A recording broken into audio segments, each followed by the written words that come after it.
동진강을 낀 드넓은 평야에 자리한 정읍시 신태인읍 화호리.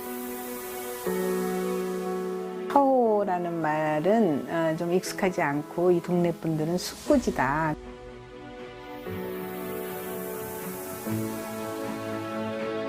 개가 배가 불러서 엎드려서 자고 있는 형태가 굉장히 명당이다. 예부터 명당으로 여겨졌던 화호리. 그래서 구한말 일제가 일찌감치 수탈의 대상으로 점찍어 놓았던 곳이지요.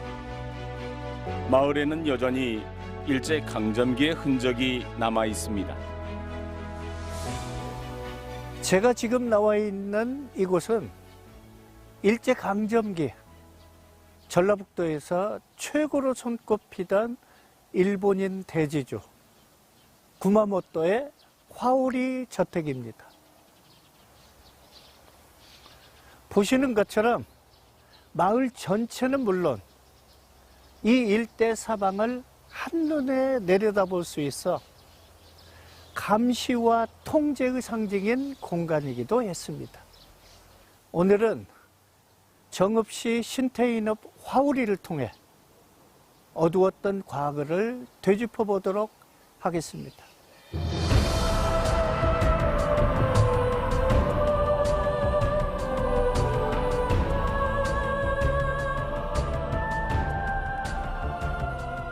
화호리 용서마을에 들어서면 가장 먼저 만나게 되는 정읍 근대역사관.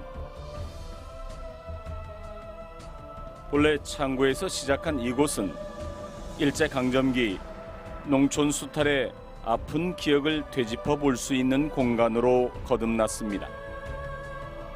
근대 역사의 땅 화호리를 이야기할 때 빼놓을 수 없는 인물, 호남 농촌 수탈의 대명사 구마모토 리에이를 마주할 수 있습니다.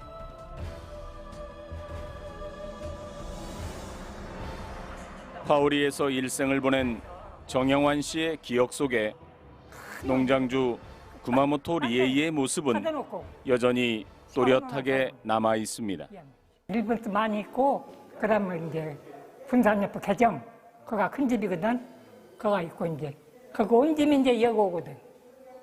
근데 그 양반이 오면은 제일 한 가지 큰 철문 저가 있거든. 그럼 열어놔. 딴 때는 열들 안 해요. 일절. 그래서 내가 기억을 알아. 일제강점기 호남의 대표적인 대지주였던 구마모토. 전라북도 5개 군 26개 면에 걸친 농장의 주인이었죠.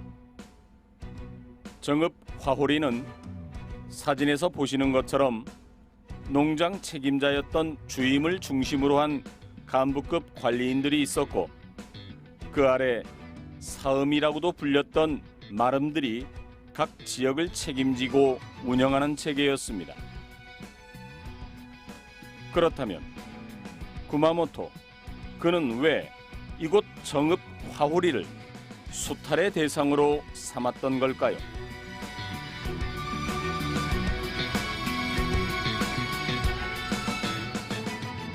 화호가 그 지리적으로 봤을 때 지금 보면 그냥 시골 마을 정도로 생각할 수 있지만, 일제강점기 때 문헌을 보면 지금 이 화호 밑으로 지금 동진강이 있습니다. 이 동진강에 배가 나룻배가 멈추는 그 정류소가 있었고, 위쪽으로 김제, 그다음에 태인, 그다음에 신태인, 그리고 이제 부안, 이쪽으로 가는 그 세 도시의 중심에 있었습니다. 그래서 구마모토는 그걸 본 것 같습니다. 여기에 교통도 편리하고, 그리고 이 주변에 지금 보시면 여기가 호남평야, 김제평야라고 하는데 바로 배후단지로 넓은 농장을 할 수 있는 곳이었기 때문에 구마모토는 여기를 낙점하고 농장 운영했던 것 같습니다. 실제로 구마모토 농장이 여러 개가 있었는데 그 중에 가장 넓은 면적의 농지를 운영했던 곳이 여기였고, 최대 면적이 1,600 정도 되는데 이게 축구장 면적으로 따지면 한 2,200개가 들어오는 면적입니다.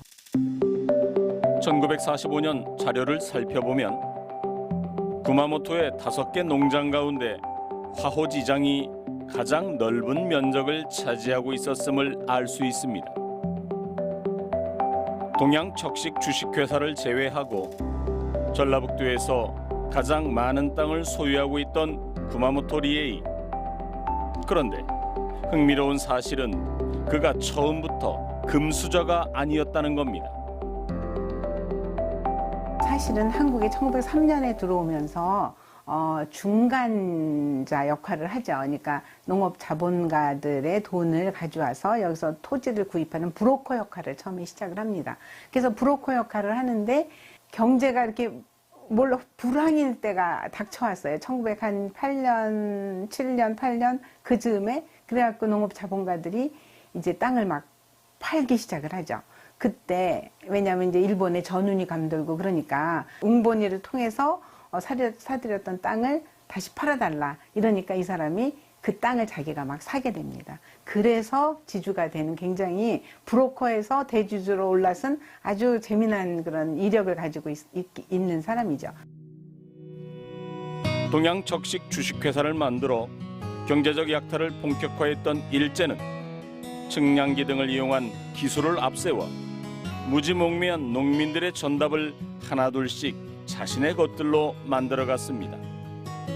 그리고 조선의 영원한 식민지화를 위해 일본인들의 이주를 독려하기도 하지요. 그런 역사를 확인할 수 있는 곳이 바로 화오리입니다.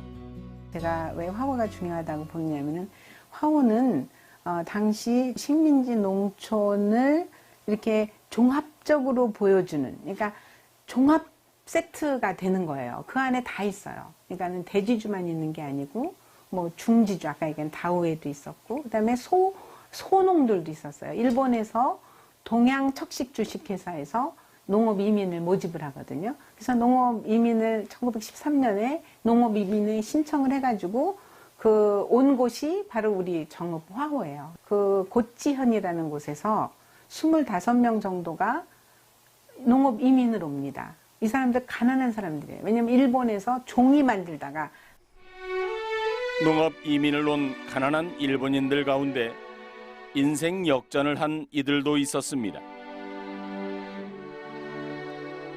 이 2층 집의 주인은 화오에서 구마모토 다음 가는 대지주로 성장한 다우에 타로. 한때 당당한 위세를 뽐냈을 이 집은 우체국으로 사용되다 지금은 사라져 이렇게 사진을 통해서만 만날 수 있습니다. 마을에 들어오자마자 2층으로 된 이런 일본식 가옥이 마을 중심부에 있었거든요. 그러니까 이 가옥이 제가 갔을 때만 해도 다 허물어져 갔던 것들을 거기를 삐그덕거리면서 올라가서 이 가옥에 대한 그 여러 가지 실황을, 그러니까 여기는 방이고 2층이고 마루고 다다미방이고 하는 것들을 이제 다 기록으로 일단 남겨놨습니다. 예부터 숙구지라는 이름으로 더 잘 알려진 정읍 화호리. 조선말 한 도사가 마을의 지형이 마치 개가 자고 있는 형상과 같다고 해서 부르게 된 숙구지는 한마디로 명당입니다. 그 명당 중에 명당인 마을 한가운데를 차지했던 이가 일본인 농장주 구마모토 리에이였습니다. 100년이라는 시간이 흘렀지만 이 집터는 여전히 매력적입니다.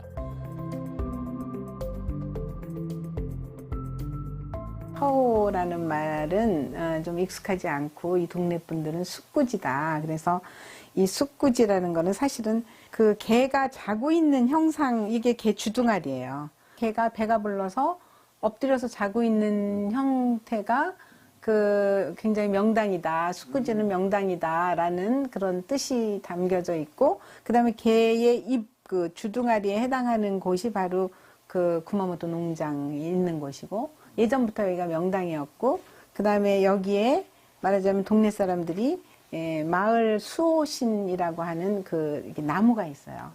그 나무가 지금은 죽었어요. 마을 동제를 지냈던 굉장히 신성한 곳이었다는 거죠.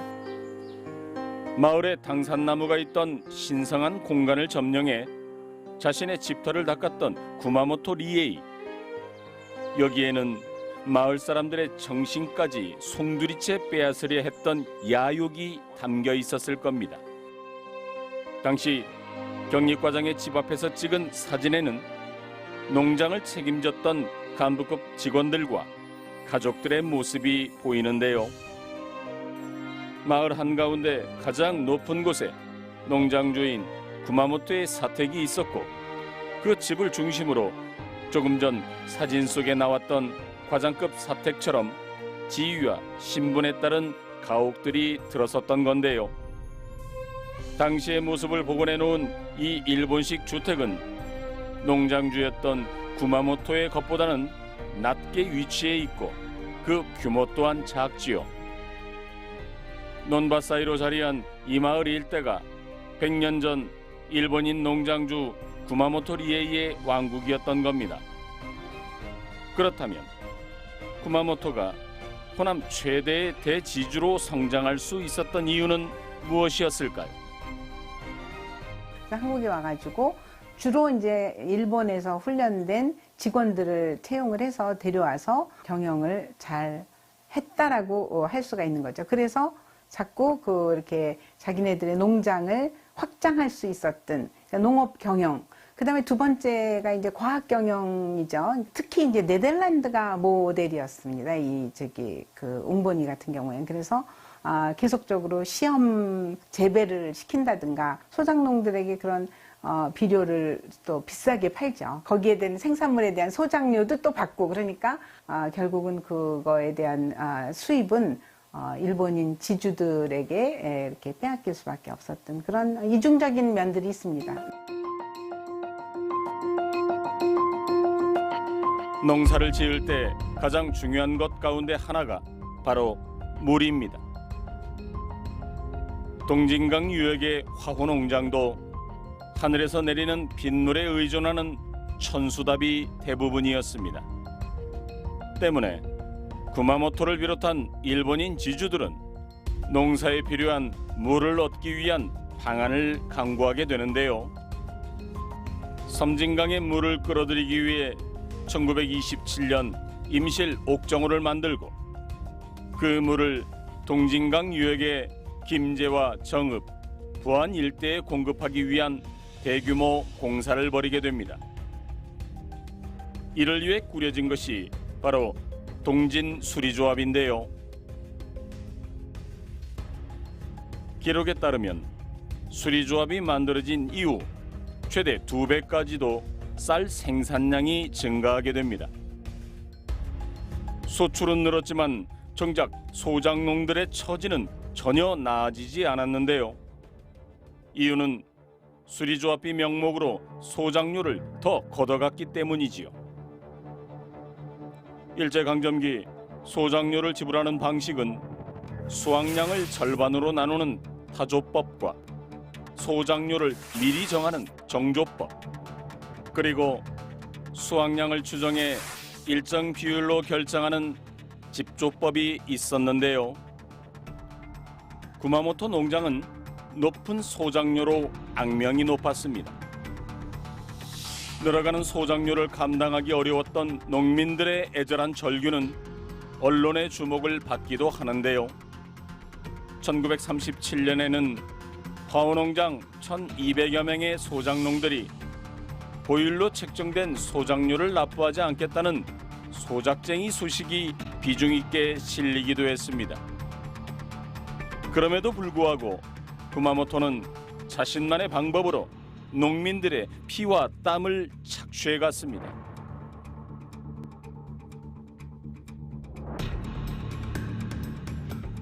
여기 마을 어르신들의 구슬구를 보면 거의 반 이상의 그 생산물을 소작료로 걷어갔기 때문에 소작민들의 불만이 항상 누적되어 있던 곳입니다. 그게 폭발하다 보니까 전라북도 서수 노동쟁이처럼 그런 게 있었고 실제 서수만큼 하호쟁이도 굉장히 크게 일어났던 곳이었습니다. 그걸 의식했었던 건지 모르겠지만 지금 이 하호농장의 메인 출입구, 이 대문 주변으로 바로 옆에가 헌병대 주재소가 있었습니다. 그리고 이 주재소의 운영 자금은 농장주 구마모토가 직접 예산을 대서 이 하호 농장을 보호할 수 있게끔 했고, 서슬퍼런 일제의 칼날 앞에서 소작농들은 한없이 작아질 수밖에 없었을 겁니다. 구마모토가 창고로 만들어 놓은 이 건물은 여전히 자리를 지키고 있습니다. 화호농장의 소작농들이 일궈낸 땀방울들이 이 커다란 창고를 가득 채웠을 텐데요.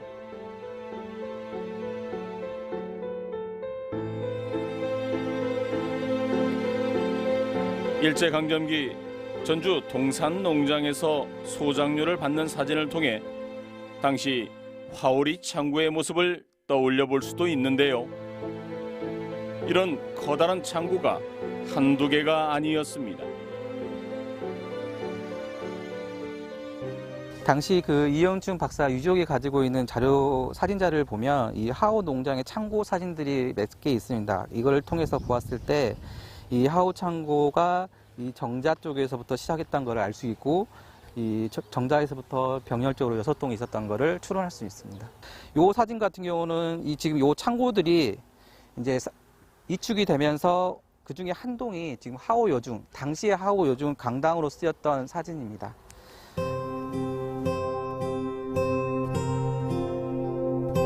구마모토 농장의 쌀 창고는 최근 공사를 통해 근대 역사의 땅 화오리를 보여주는 역사관으로 거듭났는데요. 그 이전에는 근대 의료를 대표하는 공간으로 사용되기도 했지요. 구마모토가 떠난 뒤 이 건물에 화호중앙병원이 들어서 호남 최고의 병원으로 명성을 떨치기도 했습니다. 그때는 일본 사람들이 얘가 소장료가 비싸 조금 딴 데보다 그래도 이 병원이 있어갖고 가족 아픈 사람들 무료로 그게 인기가 있어. 그때는 부안표 코시가 없어. 여가 7가지가 있지 않아 전부 의사가 없죠. 내과 뭐 코시일까 산부인과 뭘까. 부안표 없었다 그때는 이건방 여가 일정 때는 아주 여기 하울이 살려면 수산도 의시돼요. 화호의 자예진료소는 1939년도에 세워져 소작인들과 그 가족들의 건강을 책임지게 되는데요. 그 시작은 세브란스 의전 출신으로 구마모토 농장에 딸린 자예진료소 소장으로 부임했던 쌍천 이영춘 박사였습니다. 본원이 있었던 옥구군 개정면에서 정읍 화호를 오가며 아픈 이들을 돌봤던 그의 일화는 마을 사람들의 기억에 또렷이 남아 있었습니다. 자전거를 타고 대하에서 여기까지 이영춘 박사가 이렇게 계속 돌아다녔다는 거예요. 자전거를 끌고. 그러니까 24시간 거의 그렇게 진료를 해줬던 모습에 대한 기억을 어릴 때 나는 가지고 있었다. 실제로 구마모토가 이영춘 박사를 고용을 했다는 거는 굉장히 어떻게 보면은 자기 경영에서 성공한 거고, 그다음에 이영춘 박사는 당시에 한국 농촌의 야학이라든가, 그다음에 그 한국 농촌의 현실에 대한 피 끓는, 그러니까 일종의 뭐 독립운동 차원에서 저는 이제 그 야학이나 그런 의료자원봉사를 했다고 저는 생각이 들었고, 실제 이영춘 박사의 기록에도 뭐 그런 얘기가 등장을 하게 됩니다. 그가 쓴 회고록에는 당시 농민들을 향한 따스한 마음이 고스란히 녹아 있습니다. 농자가 천하지 대본이면 농민은 민족의 원천이니 농민의 심신이 건전할 때 희망과 광명의 날이 있을 것을 상상하게 됐다. 스바이처 박사는 알아도 이영춘 박사님은 모르는 게 안타까울 정도로 훨씬 더 정말 우리 그 농민들을 위해서 자기 헌신, 자해 그 진료소의 그 완벽한 모습이 사실은 이렇게 생긴 곳인데, 이것이 이제 요만큼이 또 토막이 없어졌고, 그다음에 지금은 굉장히 허물어졌고, 제가 찍은 때보다도 지금은 더 허물어져서 이렇게 남아 있는데, 일제강점기 질병으로 고통받던 농민들의 안식처였을 이곳은 세월의 무게 앞에 점점 본 모습을 찾기 힘든 것이 사실입니다. 근데 의료의 산실로 평가받는 자예진료소. 이영춘 박사와 그의 대학 후배였던 김성환 박사는 광복 이후 자예진료소의 후신으로 화호 중앙병원을 설립하게 되는데요. 구마모토 농장 창구를 개조해 1947년 문을 열 당시 5개과에 입원 환자 40명을 수용할 수 있을 정도로 규모가 커 화호 일대 주민들의 자랑이기도 했습니다. 병원이 문을 닫은 후에는 화호 여자고등학교로 쓰임새를 이어가기도 합니다. 일제 침탈은 농촌의 풍경을 완전히 바꿔놓기에 충분했습니다.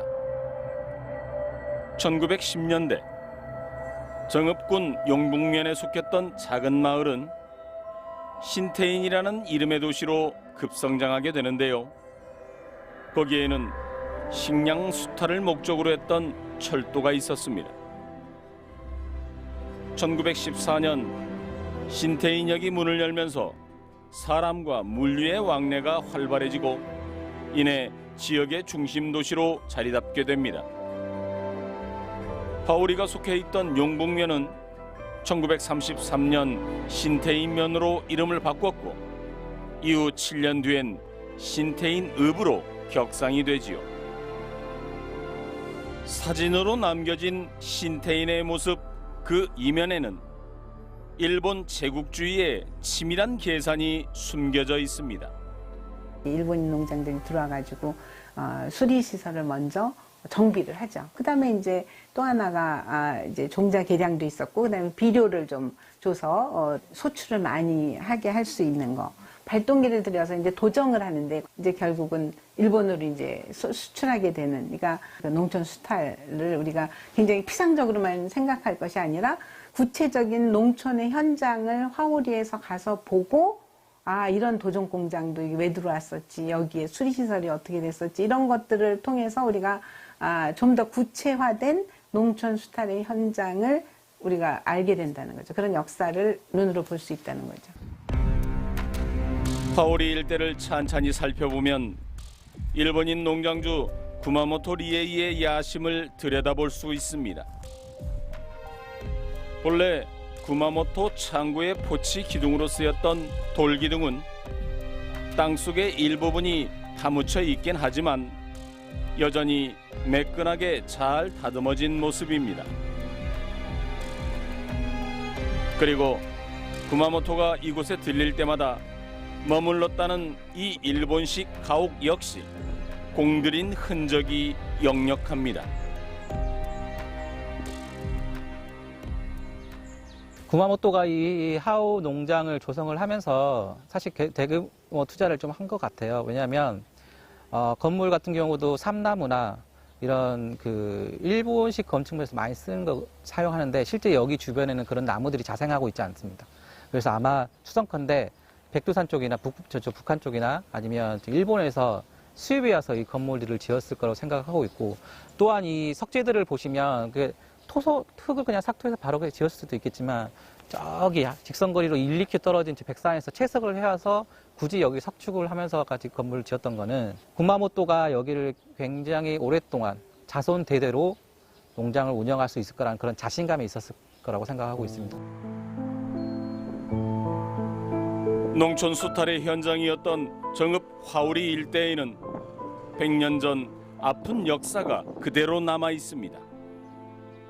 이런 풍경을 바라보는 사람들의 생각은 아마도 제각각일 겁니다.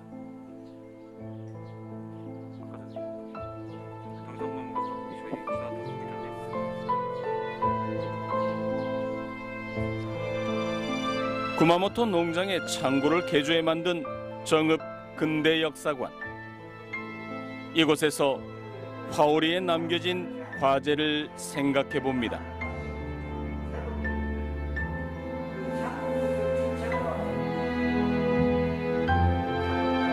현재 문화재청으로부터 인정받은 것은 하나밖에 없어요. 그 구마모토 리에이 농장장이 거주했던 그 하나밖에 없는데, 앞으로 이 지역에는 1933년도부터 운영되었던 자해진료소, 여기가 자해진료소 같으네요. 자해진료소하고 현재 지금이라도 남아있는 7개에서 8개 되는 문화재를 만들 수 있는 충분한 소재가 있는 것은 이 지역 주민과 시와 또 많은 연구진들이 함께해서 문화재를 빨리 만들어내야 되겠다. 그래서 이 지역이 역사가 살아 숨쉬는 문화재 마을로 조성될 수 있도록 이렇게 우리가 함께 해야겠다는 이런 뜻입니다. 개가 편안하게 자고 있는 형상으로 예부터 사람들이 살기에 더없이 좋은 곳으로 불려온 숙구지 마을. 그런 이유로 이 땅은 구마모토 리에이를 비롯한 일본인들의 탐욕의 무대가 되고 말았지요. 그 감추고 싶은 아픈 과거는 이제 농촌 수탈의 상흔을 보여주는 교훈의 장으로 새롭게 변화하고 있습니다.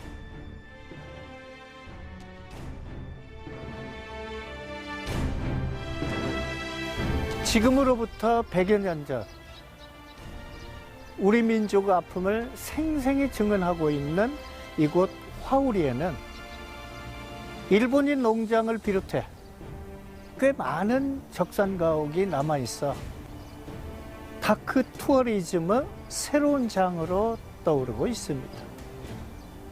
아직은 낯선 지명일지 모르겠습니다만 명당인 쑥구지라고도 불렸던 정읍 화우리를 꼭 한번 방문해 보시기를 권합니다. 제가 봤을 때 그 다크 투어리즘의 더 중요한 목적은 뭐냐면은 그 일본이 우리만 식민지화한 건 아니죠.